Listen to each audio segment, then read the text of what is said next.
You have seen the machine. You have traced its layers from the algorithms that manipulate you to the debt that harvests you, from the legal shields that protect it to the offshore vaults that hide its treasure, from the synthetic realities it builds to the ancient hunger it serves. You have seen the truth, and now you face a choice: return to comfortable blindness or awaken. Welcome to Mysterious Encounters. Tonight, we do not expose another layer of the machine. We expose something far more dangerous to it: the growing number of people who can no longer unsee what they have seen. They awakened, and we ask the question that terrifies the darkness most: what happens when the fuel fights back? There is a moment that every awakened person remembers. The moment when the pattern suddenly became visible, when the near miss that had always felt like bad luck revealed itself as engineering, when the notification that always came at the perfect moment revealed itself as algorithm, when the despair that had always felt personal revealed itself as harvest. This moment does not come gently.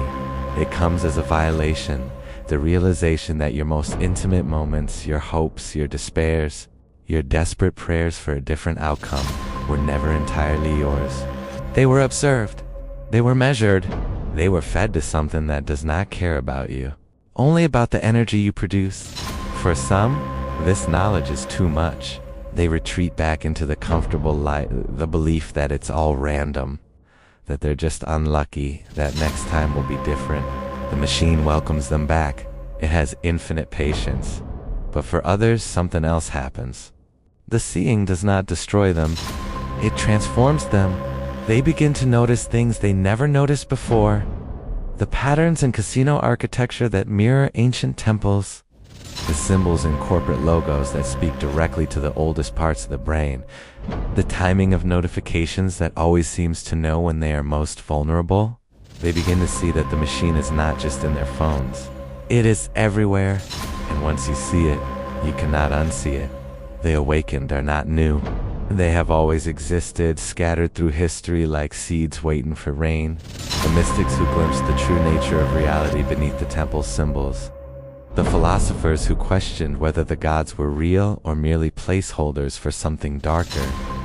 The scientists who stumbled upon patterns that could not be explained by coincidence.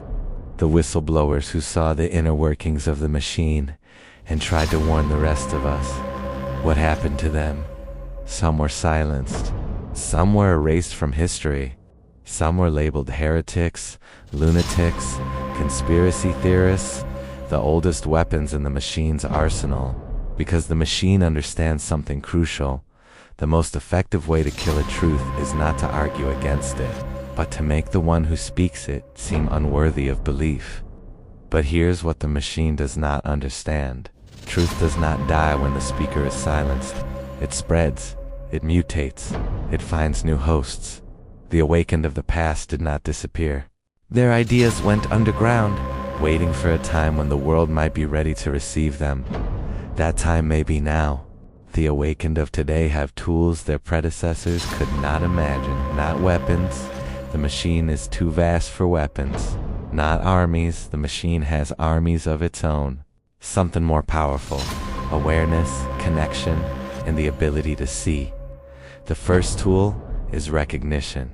The awakened learn to identify the patterns of manipulation in real time. They see the near miss for what it is. They feel the notification as a trigger, not a call.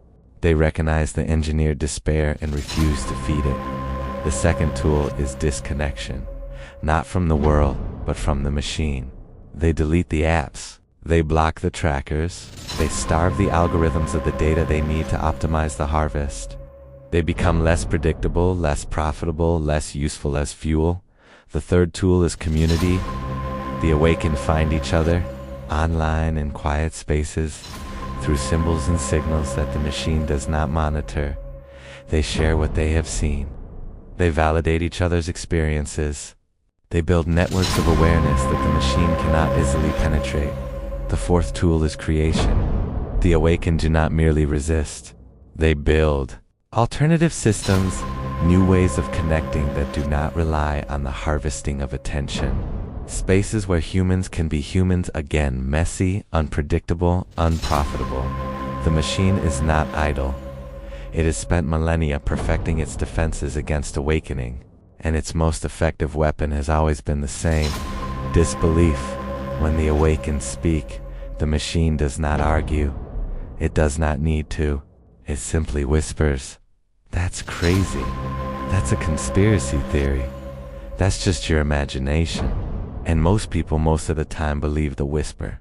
It is easier to dismiss than to investigate, easier to scroll past than to stop and see. The machine also uses ridicule.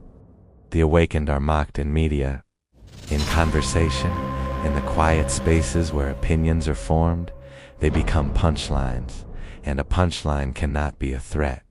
The machine uses isolation. It ensures that the awakened rarely find each other. It fragments their communities, amplifies their disagreements, turns their attention inward. A movement that fights itself cannot fight the machine. And when all else fails, the machine uses co-option. It takes the symbols of awakening and repackages them as products. Spiritual jewelry, meditation apps, mindfulness that makes you more productive, more profitable, more harvestable. The rebellion becomes just another market segment. But something is changing. The machine's very efficiency is creating the conditions for its greatest threat, because the machine has optimized so perfectly, so relentlessly, that more and more people are feeling the effects. The despair that was once a subtle background hum has become a roar. The anxiety that was once manageable has become epidemic. The sense that something is deeply wrong, even if you cannot name it, has spread through the population like a fever. And when enough people feel the same wrongness, they begin to look for explanations. They begin to find each other. They begin to see that their private pain is not private at all. It is shared, systemic, engineered. The awakened are no longer scattered seeds. They are becoming a field. And fields can burn across the world in quiet ways that do not make headlines. The awakened are organizing, not in armies, but in networks, not with weapons, but with awareness. They are mapping the machine's vulnerabilities. They are documenting its patterns.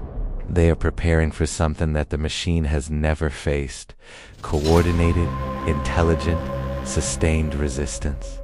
This brings us to the question that hangs over everything we have explored in this investigation.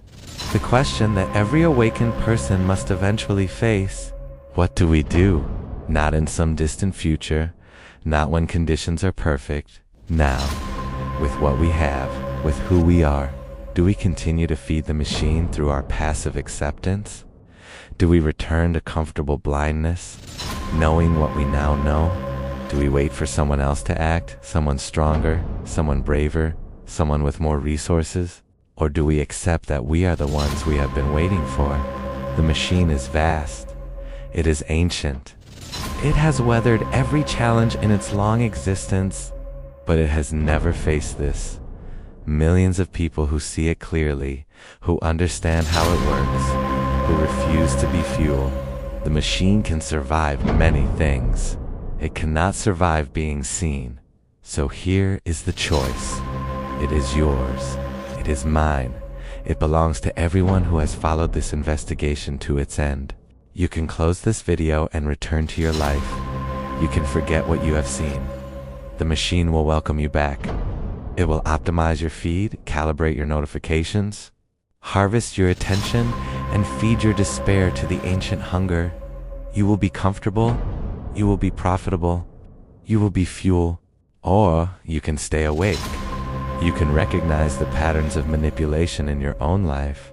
You can starve the machine of the data it needs. You can find others who see what you see. You can build something new in the spaces the machine cannot reach. This choice is not easy. The machine has spent millennia making it difficult. It has programmed us to doubt ourselves, to fear isolation, to seek comfort over truth. But the choice exists. It has always existed. And now you know it. The awakened do not know if they can win. They do not know if the ancient hunger can ever be fully starved. They do not know if the machine can be dismantled or only resisted. But they know this: being awake is better than being fuel. Seeing the truth, even a terrible truth, is better than comfortable lies. Fighting, even without certainty of victory, is better than passive consumption. The darkness has fed on us for millennia. It expects us to remain asleep. It has built its entire existence on that expectation. Let us prove it wrong. You have awakened. You have seen the truth. You have joined with others who refuse to be fuel. But awakening is not the end. It is only the beginning. Throughout history, the awakens have always faced the same choice: speak and risk everything, or remain silent and remain fuel. Some spoke. Some were destroyed. But their voices never truly died. They echo through the ages, waiting for a moment like this.